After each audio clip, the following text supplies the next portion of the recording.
Good evening, ladies and gentlemen. Welcome to Reference Point. I'm your host, Dave Kocharhook. This evening, I'm very excited to have a couple of folks as my guests who were guests of Reference Point, gosh, it's a year and a half or so ago. And that would be Beth and Peter Bostwick with an organization called You Can Choose. And what's interesting about this couple, I guess you'd call them a Silicon Valley power couple who were in the technology industry, had done some fantastic things, then ran into some real life experiences that sort of changed the way things were going. And as a result, they started an initiative that's called You Can Choose, that is having an impact not just on their lives, but on the lives of a lot of people around the community. So I want to welcome them, Beth and Peter. Thank you so much for coming back to Reference Point. It's great to see you guys again. It's wonderful to be here. Thank you. So like I said, it's been about a year and a half since we've done this before. And so I'm going to ask you, if you don't mind, to sort of remind our viewers as to what You Can Choose is all about, because it's been a while. So I think a refresher is in order. Sure. So You Can Choose is, well, it's all about choice. It's all about personal empowerment. That's one of the things that we realize as David mentioned, the challenges that we undertook is that we didn't take responsibility and ownership for what we had going on in our life. And by realizing that we can choose what we think about, we can choose what we feel, we can choose how we experience the world, has all the difference in the world. So that's really the basis of what our organization is about, is personal empowerment. Yeah, I would just add that this is one of those things, Dave, that we kind of stumbled on, or as I told some people, we got hit over the head with a 2x12. Finally, will you pay attention? And this is how the world really works, but no one ever told us that. So that's why we started, one of the reasons why we started You Can Choose. Well, I can understand how it was something that impacted you guys personally and helped you move forward with this new realization. But why did you create an activity, an organization, a group, whatever you want to call it, that would take this to other people? What was the purpose of that? Oh, I wish the heck somebody had told me how powerful my thinking was early on. So for many, many years, I struggled with depression and tremendous self-doubt and really had a hard time with life in general. And I realized now, hindsight's 2020, was I was constantly beating myself up. I was criticizing myself, self-deprecation. It was just like all these things that were going against me and not considering myself as my best friend, right? I was my worst enemy. I was tearing myself down versus building myself up. And now that I realize, or that we realize, excuse me, how powerful what you think about, what you've got going on in your head is, you can use that to make yourself into who you want to be rather than who you think you had to have been. Mm-hmm. So now that I know that's what I want to do, I want everybody else that has that same, oh gosh, kind of mentality, is like why me? I'm a victim, I'm suffering. I want to shake them and say, listen, you can choose. You can choose how you react, how you think, and how your world works based on what goes on in your head. So pay attention. Yeah. That's what our organization is all about. Cool. Yeah. Beth, you were going to add something there? Yeah, I came at it from a little different perspective. I mean, we obviously discovered this on our own with some trials and tribulations we had with the software company. But the thing that's interesting for me is when I look back and those experiences, and there was nothing out there that I was taught or learned about when I was younger, either through my school, my family, anything else that ever exposed me to any of this material. And the thing that was so frustrating is like, why didn't we learn this? I mean, we're kind of learning on the back end after we unpacked that experience. So when we started You Can Choose, it was really to be able to help people understand that life is not necessarily what you've been taught it is. It's an experience. It's a learning experience. And so failure isn't really failure, it's learning. And that's part of life, and to be able to embrace that fully and to learn, be open to learning those lessons was something that I had never heard of. That was like, you know, like, I don't know, beyond the ball field I played in. And so I think when we put You Can Choose together, it was really to try and help people understand that they do have control. And Peter went through it, you know, in a very personal way. And for me, I didn't have those kinds of issues, but I had, if I didn't work hard enough, I wasn't going to be a success. Well, you can only work so hard. I mean, you know, so how does that translate? And so really for me, the big lesson was it's all about the way you think about yourself, which is what Peter talked about. But my angle was more of, it doesn't have to be, you don't have to work 24/7. You just need to be able to think intentionally about where you're going. And it's really about the mindset you have for yourself specifically, but then how you interact with the world. Got it. Very cool. So the organization started, what, close to almost 3 years ago? Is that about right? That's about right. Yeah. And has the mission changed in any way since its inception? The mission hasn't really changed, but I think the way we're going out into the world has changed a little bit from when we first spoke to you, because I think what's happened is we realized there are certain experiences that we have that resonate with some audiences more so than another. So when I look at it, the startup space was clearly where we were in when we learned a lot of this stuff. Mm-hmm. And I think the business community is really where I feel like we have the best calling, because businesses don't look at things this way. They don't understand how powerful they can be intentionally as leaders. And so I think that's really where we started to focus, because we are able to have more of an impact. But I will also say, and you know, Peter can back me up on this too, we've talked to students and they're really open to this because they have a very different view of the world than those of us who've been socialized for 50 years. Right. Society. So students at what level? Usually university level.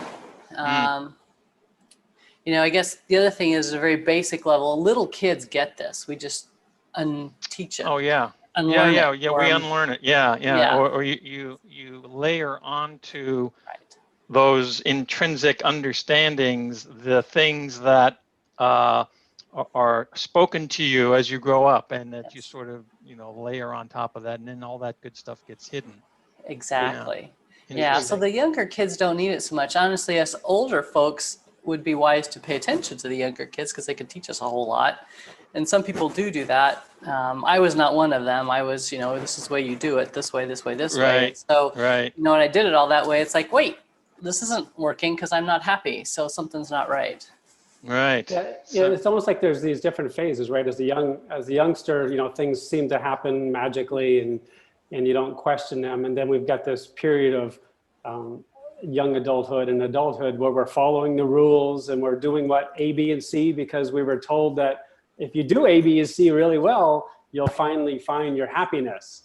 Mm-hmm. And then as we get older and, you know, we're in the later parts of our life now, you start to question those things and you realize that, wait, I did A, B, and C, and well, this isn't what I was promised. This isn't I didn't arrive at the happiness. How does this work now? So then you start to look into it. And like Beth mentioned, we got whacked upside the head and realize that, wow, we get to create, right? We get to choose and create our happiness. And once you create your own happiness, then it's amazing all the good things that follow as a result, as compared to how most of us were conditioned. Go out there and do this, work hard, and then, and only then, will you get to the happiness piece. And happiness comes from inside. It starts internally. If you have to be intrinsically happy and understanding of who you are as a being, as an individual, as a person, whatever you want to call it. And if you're not intrinsically satisfied there or understanding of that part, it's real difficult to extend that out beyond. And then what you're trying to do is substitute that intrinsic understanding and happiness with things that are in the universe. So that's crazy. And that's really how our society is based, right? It's the achievement, it's the working hard, it's the striving for. Right. that gets rewarded. It's not the, hey, I'm content. I'm good where I am. It's like, wait, how can you possibly be content? You're not doubling or increasing since the last quarter. How can you possibly be happy? Right. I can be happy just where I am. Yeah. Well, and that's one of the things that I think, in particular in the business community, gets switched around, because as you mentioned, the happiness comes from inside. It's not outside. Right. In fact, it's when you look outside only, you don't pay attention to inside, that you get confused and distracted and out of focus. And your messages are convoluted as a business person. And for yourself, and most importantly, they're convoluted. So it's really being able to take the time to appreciate what it is that you want. And yeah, other people will tell you what you should want and so forth as you're growing up. But as you get to be an adult, you need to be able to ask those questions openly and honestly of yourself.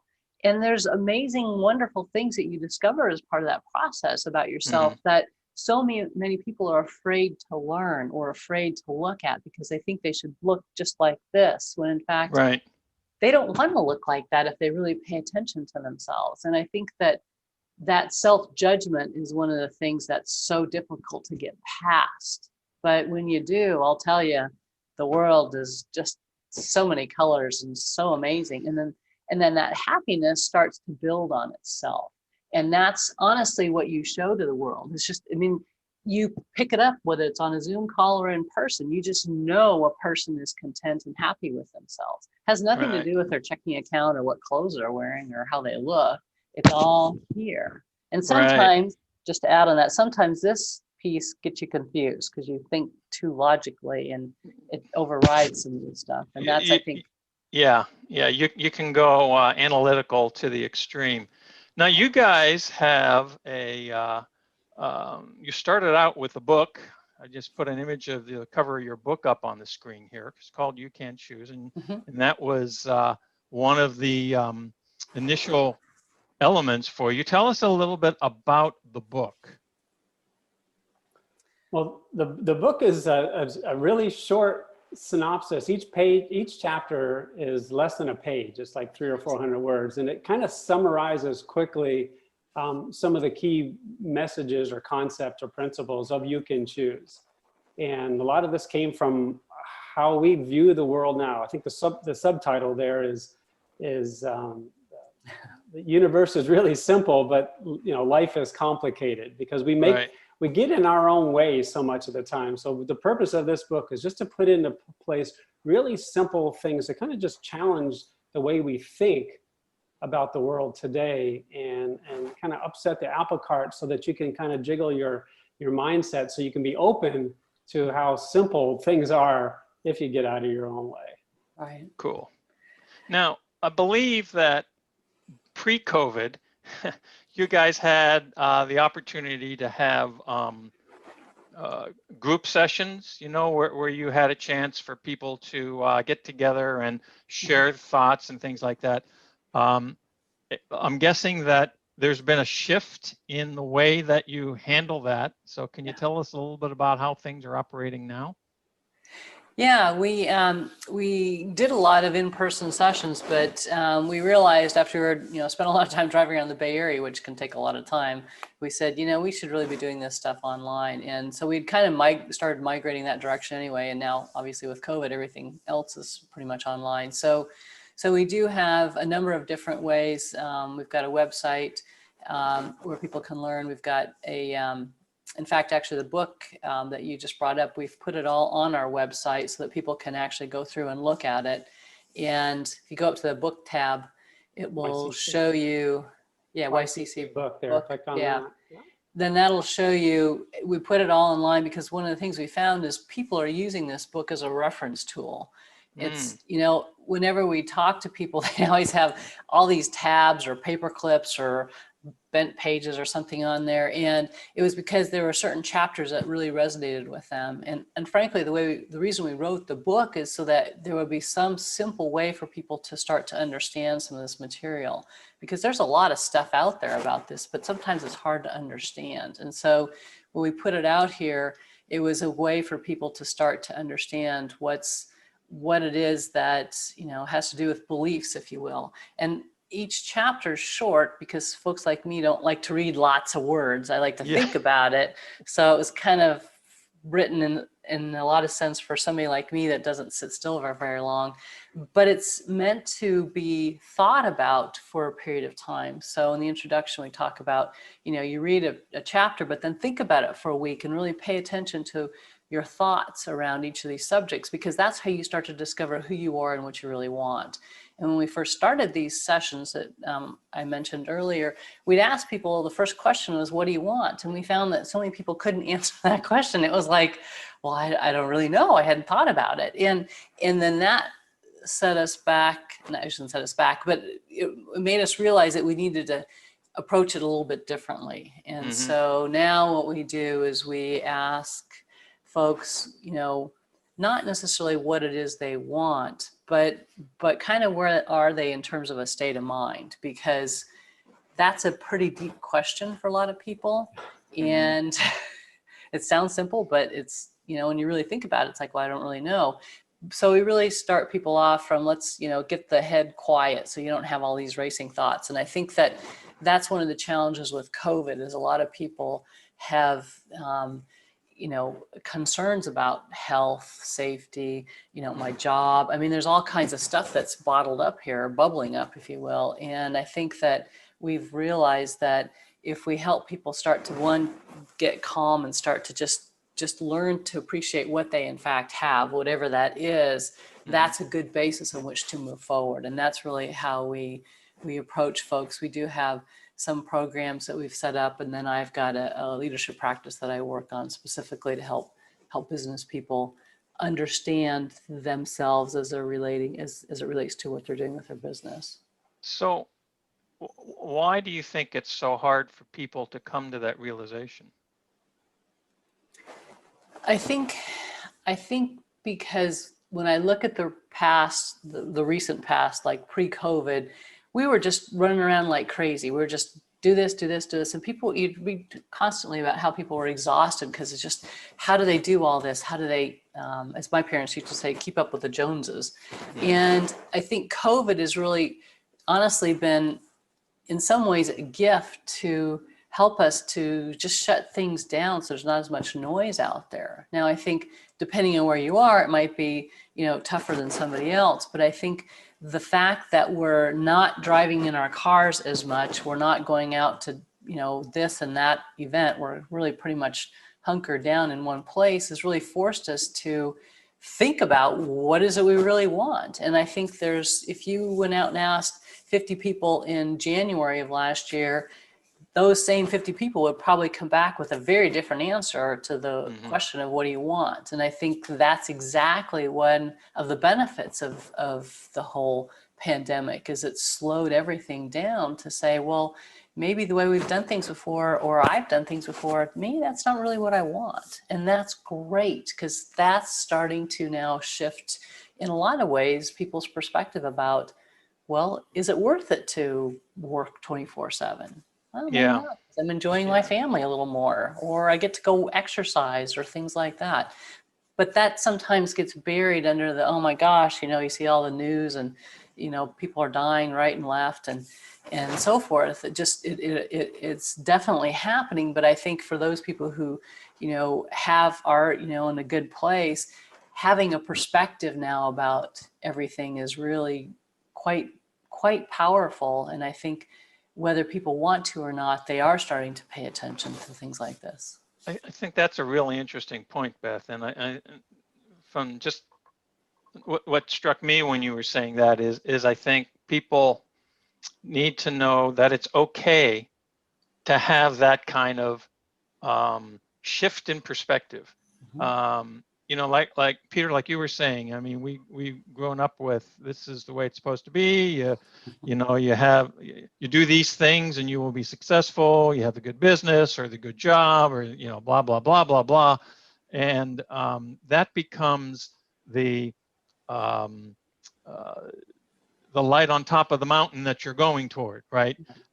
And this has resulted in, this COVID situation has really hit people in a different way. And it's like you said, Beth, it's caused folks to reevaluate what is going on and what might be the more important things in their life. But I think it's still challenging to start to then,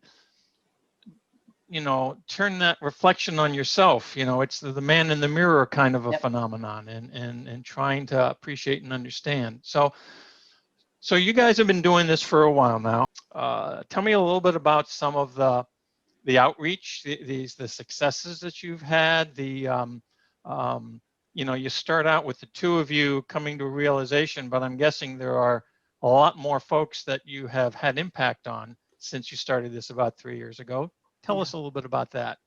Yeah. Well, one of the biggest things that we do is we help people to challenge their automatics. So what you had talked about before was you got this thing that you're striving for up on the mountain, right? And you just go working towards that. And then after a while, you forget about the fact that that's where you're trying to get to. And all you do is just live your day in an automatic sort of way. You just do the same things, you get into a routine, you get comfortable with what that is, and you forget about where you're headed towards or what you really want. Is it still the same thing, right? You knew that's what you wanted maybe as a teenager or maybe as a young adult, but now that you get a little older and you figure out what's more important to you in life, maybe that's not where I want to go. Maybe this is where I want to go, but I'm on an automatic pilot, so over here.